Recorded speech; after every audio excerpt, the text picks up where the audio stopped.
Hey there everyone. Today I'd like to look at Michel Foucault's Madness and Civilization in order to understand one of his most important arguments in this text, which is that the idea of reason or rationality is an invented concept which exists only insofar as there is the scapegoat of madness to try to deny the fundamental madness in the human spirit, so to speak.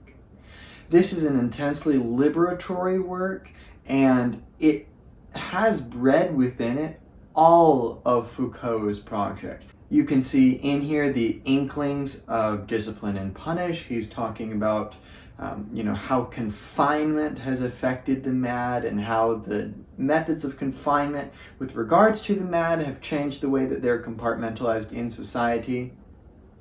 And in this work, we're going to find a very telling analysis that leads us to understand some aspects of the human that goes against a lot of the understandings of someone such as Aristotle, for example, one of the quintessential metaphysicians of the Western tradition, who saw man as being defined as a rational animal.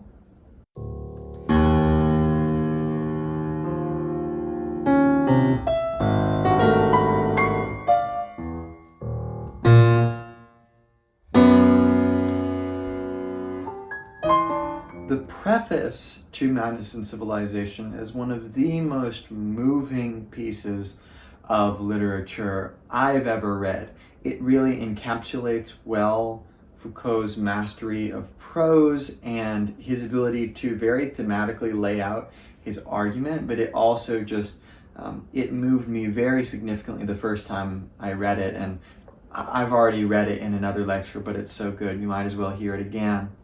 It begins with a quote from Pascal and one from Dostoevsky. The former, "Men are so necessarily mad that not to be mad would amount to another form of madness."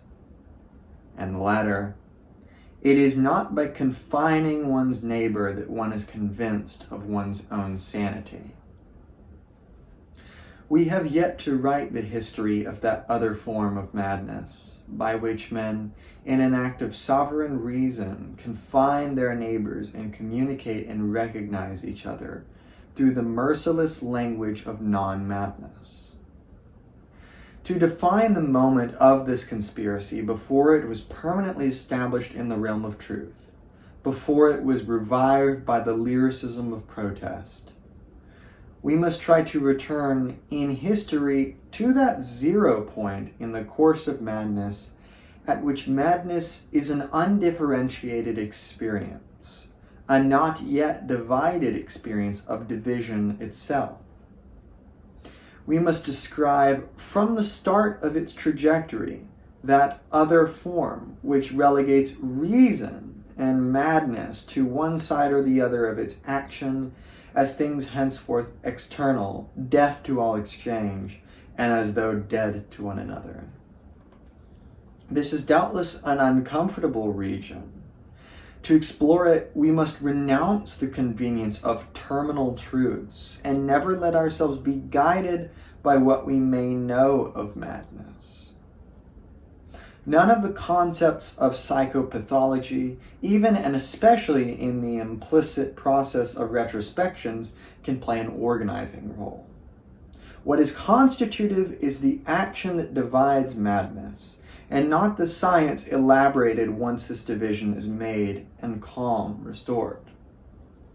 What is originative in the caesura that establishes the distance between reason and non-reason, reason's subjugation of non-reason, wresting from it its truth as madness, crime, or disease, derives explicitly from this point. Hence, we must speak of that initial dispute without assuming a victory or the right to a victory. We must speak of those actions re-examined in history, leaving in abeyance all that may figure as a conclusion, as a refuge in truth. We shall have to speak of this act of scission, of this distance set, of this void instituted between reason and what is not reason, without ever relying upon the fulfillment of what it claims to be. Then, and only then, can we determine the realm in which the man of madness and the man of reason, moving apart, are not yet disjunct. And in an incipient and very crude language, antedating that of science, begin the dialogue of their breach, testifying in a fugitive way that they still speak to each other. Here, madness and non-madness, reason and non-reason are inextricably involved, inseparable at the moment when they do not yet exist, and existing for each other, in relation to each other, in the exchange which separates them. In the serene world of mental illness, modern man no longer communicates with the madman. On one hand, the man of reason delegates the physician to madness, thereby authorizing a relation only through the abstract universality of disease. On the other, the man of madness communicates with society only by the intermediary of an equally abstract reason, which is order, physical and moral constraint, the anonymous pressure of the group, the requirements of conformity. As for a common language, there is no such thing, or rather, there is no such thing any longer. The constitution of madness as a mental illness at the end of the 18th century affords the evidence of a broken dialogue, posits the separation as already effected, and thrusts into oblivion all those stammered, imperfect words without fixed syntax in which the exchange between madness and reason was made. The language of psychiatry, which is a monologue of reason about madness, has been established only on the basis of such a silence. I have not tried to write the history of that language, but rather the archaeology of that silence. A tremendously moving piece. And there's so much in here. I think the Pascal quote is very indicative of Foucault's project, because we are necessarily mad. All the time we embody the madness that we claim we have gone beyond. This beyond point of being in the age of reason, right? We have passed the Enlightenment. We've gotten past all these irrationalities, all these mad points of strange medical practices and strange cultural practices. No. In fact, Foucault is trying to show that there is still a dialogue possible between reason and madness. And that madness is a form by which men, in an act of sovereign reason, sovereign with a slightly negative tinge here of overarching sovereignty. This would be sovereignty in Hobbes' sense of an overarching coercive authority which effectively creates morality through its imposition, confines neighbors. So madness existing ontologically is inextricably tied to the confinement which allows madness to express itself as such. And this is very important. This is Foucault's biggest point, is that in fact, as he says, madness discloses a secret of animality which is its own truth, and in which, in some way, it is reabsorbed. So there's an effort being made to try to absorb madness. But what for? Why are we so scared of madness? Because we desperately want to feel as if we are in the age of reason, and that reason, or rationality, right? Aristotle's definition, once again, of man as a rational animal. We desperately want to feel that this is our essence, that there is some, irremediable rift between mankind and the rest of the animal kingdom. So in Madness and Civilization, Foucault is doing discourse analysis, one of his, well-known things that he does. He looks at something that appears to be objective, such as what it means to be mad, and he unearths through an archaeology of knowledge, right? L'archaeology du savoir, one of his other works that he wrote. Through this archaeology, he's going to look at the historical contingencies which have developed what it means to be mad, for example. And one of these developments that he is quick to point out is, for example, the imposition of confinement, as we just said.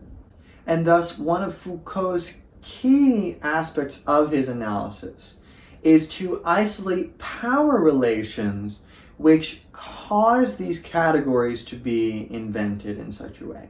And invented doesn't necessarily mean to imply some sort of conscious deliberation.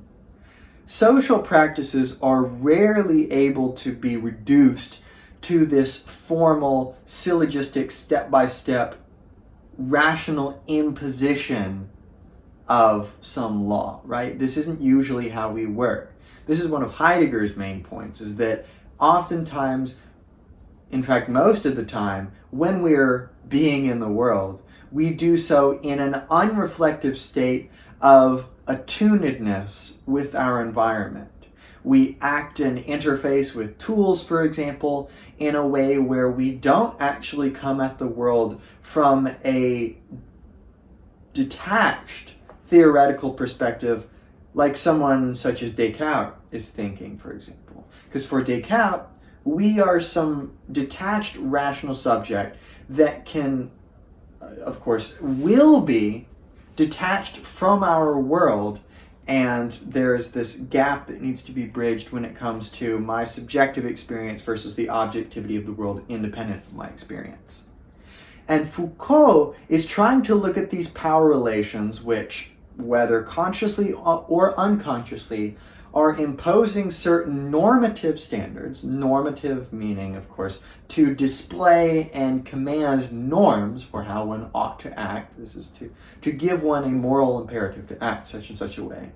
He's going to look at the institutions, such as police, such as psychiatry, which are effectively instituting madness through its confinement. So the act of confinement, the display of force, the authorization of power through that force is inextricably linked to the categories which we take as being before the force which imposed them and created them as such. He writes, for the Catholic Church, as in the Protestant countries, confinement represents, in the form of an authoritarian model, the myth of social happiness.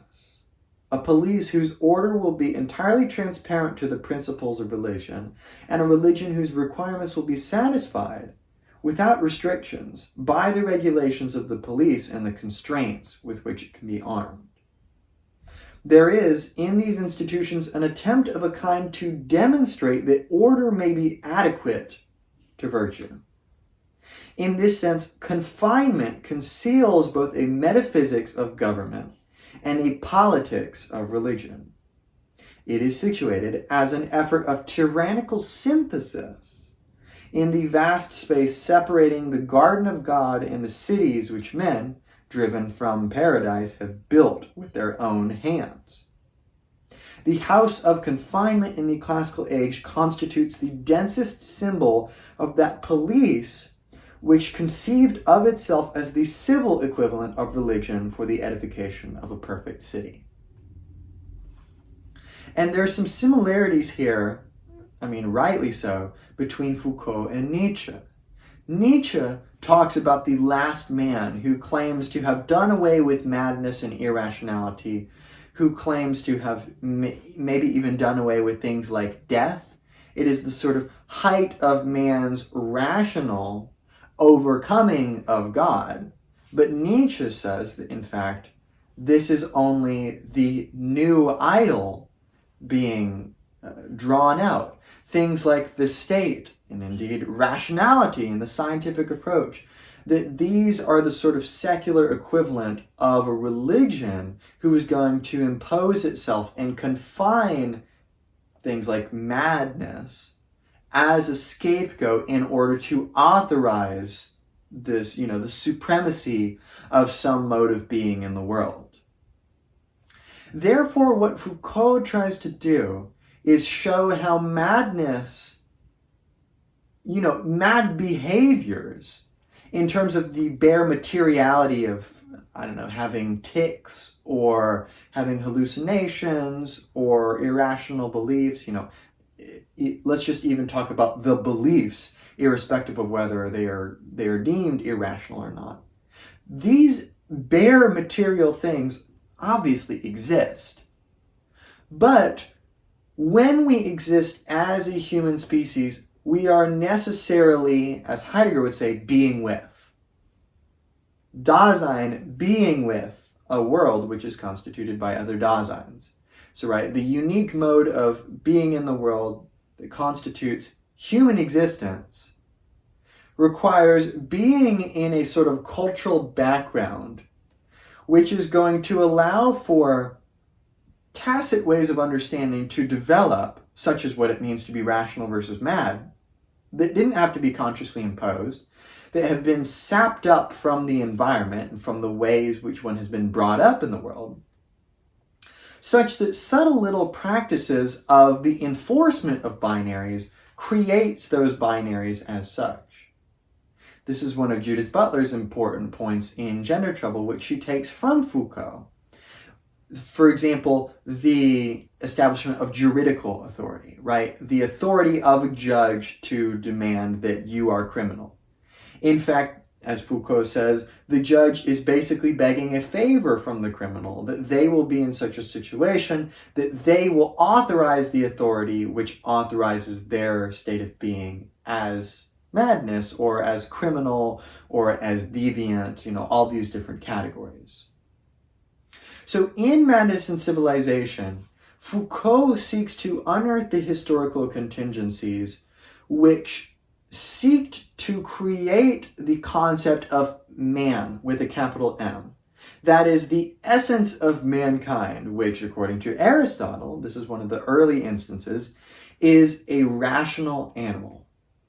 So, we have this bare animality, which is madness for Foucault, but it has been covered up by the concept of rationality. And even in that preface, he spoke of communicating through the merciless language of non-madness. And that's really important because, the language of non-madness, of course, is in some senses the same as the language of reason with a capital R. This would be like Hegel's reason, that drives forward historical change. But by showing that this is in some way a covered up version of the language of non-madness, shows that reason only exists by being in dialectical opposition to madness and negating madness. But of course, the negation of madness presupposes that there is madness in the first place, effectively showing that we are trying to deny our fundamental madness and also our recognition of madness in our co-opting of the category of rationality. And this leads us to some interesting and rather liberating conclusions, which is that madness is constitutive of our way of being. And madness is really nothing definite at all. It exists only as the negative correlate to the supposedly positive and essential category of reason that's supposed to define us. And madness sort of changes along with history, such that, for example, one of the early qualifications for being mad was refusing to do work. And Foucault shows how this developed alongside the institution and the institutionalization of the Protestant work ethic, of the idea that your value as a child of God comes from, for example, your legitimate affair and your legitimate imparting into the world your ability to do work. You see this in funny instances such as, for example, in John Milton's Paradise Lost. When Adam and Eve are talking about what they're going to do in the garden, one of the first things they talk about is how they're going to divvy up and relish in their work. None of that's in the Bible, but that is Milton interpolating the Protestant work ethic into this, into this biblical narrative, showcasing the necessity for the virtue ethics of Christianity to go along with things like work, and these blend together to create a work ethic. And the governing powers, such as the Catholic Church or various Protestant denominations, are going to institute madness as a negative form of being, as a deficient form of being, which is opposed to the pious form of being in society, that is being a voluntary and happy worker. And of course, the idea is that if you grow up in such a culture, with this Protestant work ethic, you gain a lot of value from work, partially because it has been bred into you that work is something you ought to value, and that this is where your self-worth comes from. If you live in a place like the US, you'll find very quickly that your self-worth is attached to your ability to do good and efficient and satisfactory work. And not only insofar as your self-assessment considers it as such, but others' assessment of your work considers it as such. So we forget oftentimes that such a work ethic is imposed through the confinement of the madman and through the imposition of such a virtue ethic into our culture. So in so doing, Foucault has begun to show us how the concept of man with a capital M as some sort of essence has developed alongside historical contingencies like Christianity. Right? We can imagine a possible world, to use some analytic language. We can imagine other possible worlds in which Christianity did not become the defining feature of Western civilization. And in such a case, we would have different contingencies affecting what madness would mean. And this is the thing about madness being essentially an undefined category a priori. It only exists a posteriori, whereas, of course, the traditional understanding is that, madness has always been this. No, madness only exists a posteriori relative to an imposing force.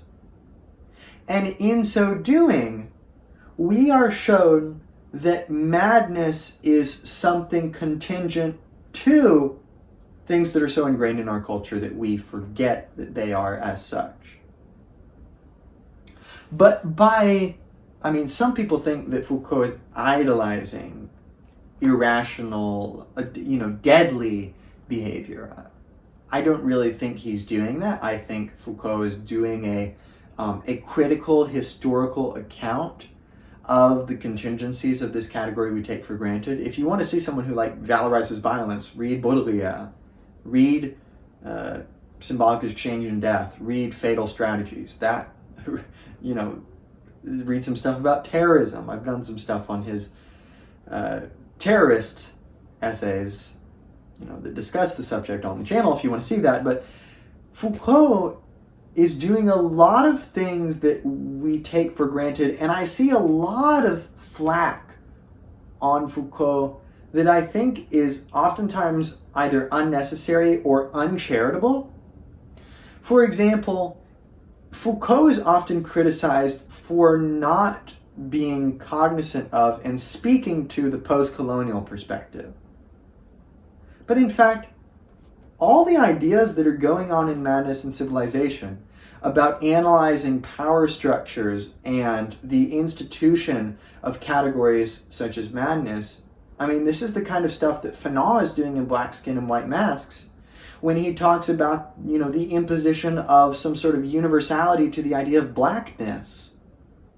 And this is why he critiques, for example, the négritude movement, which is trying to get back to some primordial blackness, as if this is some monolithic category that pre-exists the colonial imposition of stereotypes of what it means to exist as the black man, right? Even the black, that's like a derogatory term that you might hear, even 30 years ago. That's all in here.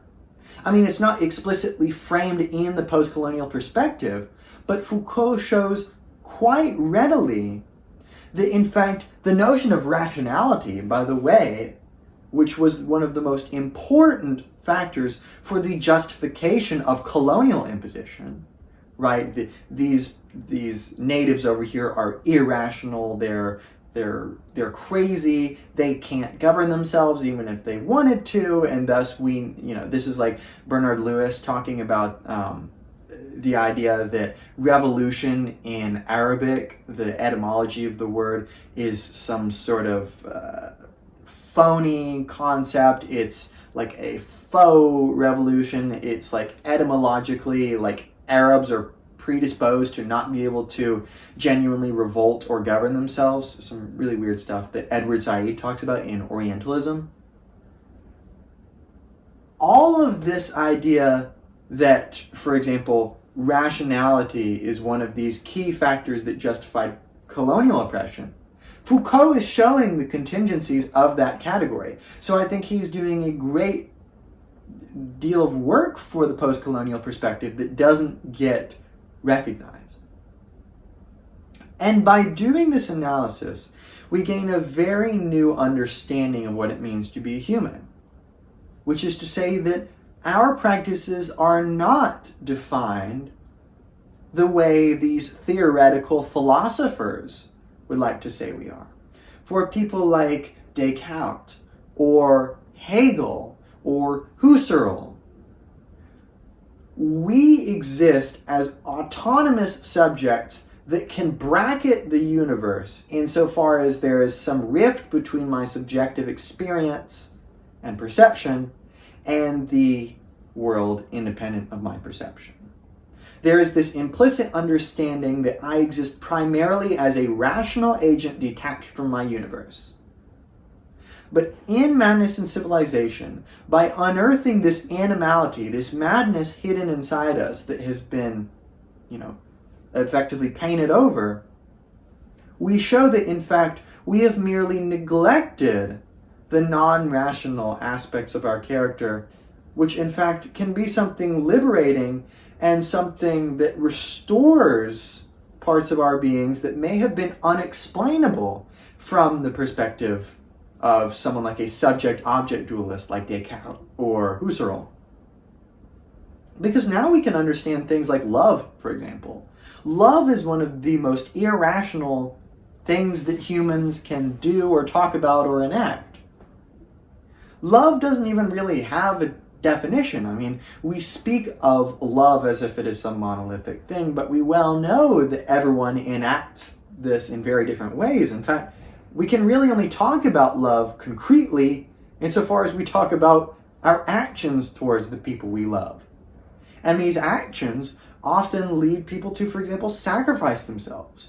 One of the most irrational acts from the perspective of like a utilitarian who's approaching ethics and action from the perspective of a rational, let's look at the ends that I need and see if my means will justify that end, this sort of cost-benefit analysis.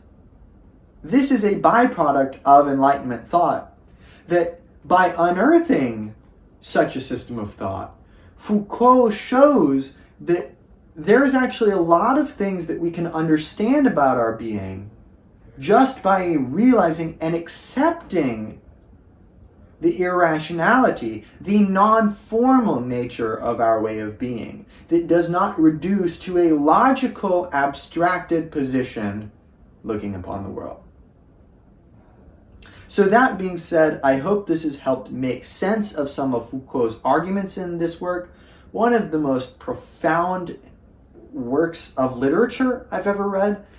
Foucault is one of those rare philosophers alongside maybe Nietzsche, who is able to create a piece of philosophy that is simultaneously a work of great literature.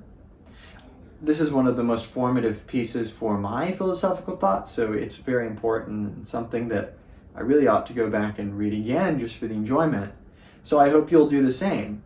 Check out any of my other lectures I've done on postmodernism, German idealism, gender theory, postcolonial studies, and other literature. Become a channel member for $5 a month and gain access to, among other things, a private philosophy Zoom, which you can tailor to your needs. Maybe you need help with some difficult reading or talking about some philosophy problem. I also have super thanks available if you want to donate to the channel, because books are not cheap. I also have a Heidegger Being and Time reading group that will be starting on June 21st of 2024. So check out the announcement video for that if you want more details, and hopefully I'll see you there. I'll also be posting lectures just if you want to go back in the future and take part in it. That's it for this lecture, and I'll see you in another one.